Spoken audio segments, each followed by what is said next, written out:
fungsi asesmen yang pertama itu yang menggali motivasi, yang kedua menggali kompetensi verbal, kemampuan bernalar ya dalam menyampaikan hasil bacaan ataupun apa, nanti dia akan tergali kemampuan bernalarnya. Kemudian membangun kolaborasi yang tepat antara guru dengan murid. Jangan sampai nanti guru memperlakukan sama rata atau membedakan siswa yang tidak diketahui oleh asesmen tadi. Kemudian mengidentifikasi kesiapan belajar siswanya. Sejauh mana sih siswa itu siap dalam belajar? Kesiapan belajar ini kan ada dalam gaya belajarnya, kemudian lingkungan belajarnya dan sebagainya.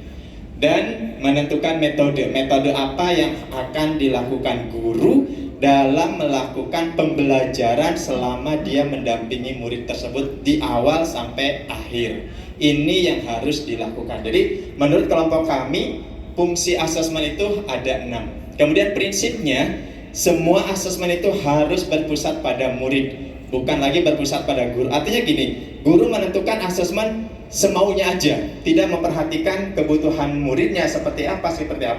Jadi kami untuk prinsipnya hanya menggarisbawahi, yaitu study center, bahwasanya setiap kegiatan pembelajaran baik asesmen maupun lainnya harus berpusat pada murid.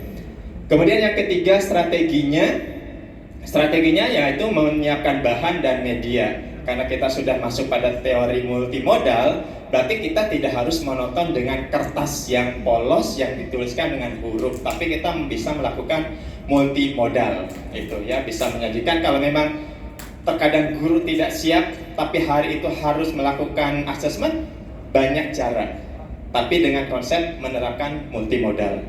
Nah, kemudian perencanaan dan tindak lanjutnya harus diperhatikan.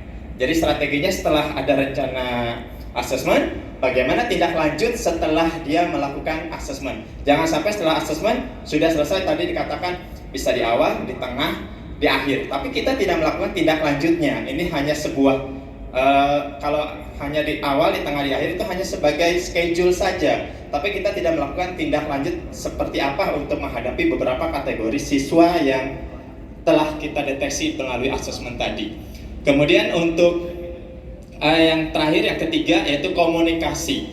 Adanya komunikasi yang kontinu antara peserta didik dengan guru, jangan sampai terhenti setelah dilakukan asesmen. Itu menurut kami.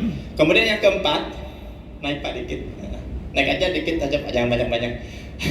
Kami menyebutnya RTL Pak, rencana tindak lanjut. Di poin 4 itu kan ya, kami menyingkatnya itu adalah RTL. Berarti pertama, menyusun jadwal kegiatan secara kontinu, melakukan penilaian. Penilaian di sini bukan berarti kita memberikan judgment ataupun punishment ataupun reward kepada siswa, tapi melakukan penilaian langkah-langkah apa yang sudah muncul di siswa. Itu yang kita lakukan, Pak. Oke. Kemudian menyajikan data. Nah, ini perlu data. Kenapa kami bilang menyajikan data?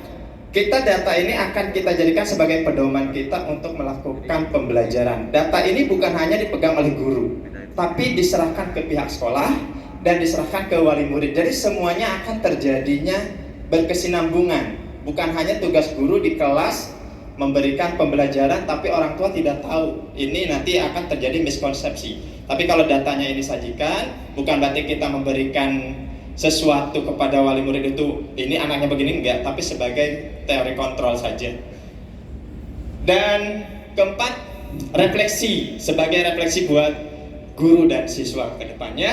Terakhir, umpan balik setelah dilakukan asesmen itu, kita minta umpan balik dari siswa. Bagaimana kegiatan yang dilakukan oleh Bapak Ibu gurunya, itu harus dilakukan. Solution. Nah, berarti yang harus kita siapkan pertama adalah media yang tepat, berjenjang dan bermutu. Jangan sampai tidak sesuai dengan konsep asesmen. Dan yang terakhir, solusinya adalah memperhatikan kesiapan belajar. Dia itu auditori, visualkah, kinestetikah, atau bagaimana, dan lingkungan belajarnya, itu yang harus kita perhatikan. Itu hasil diskusi dari kelompok kami. Terima kasih, mohon maaf yang sebesar-besarnya. Bila Assalamualaikum warahmatullahi wabarakatuh.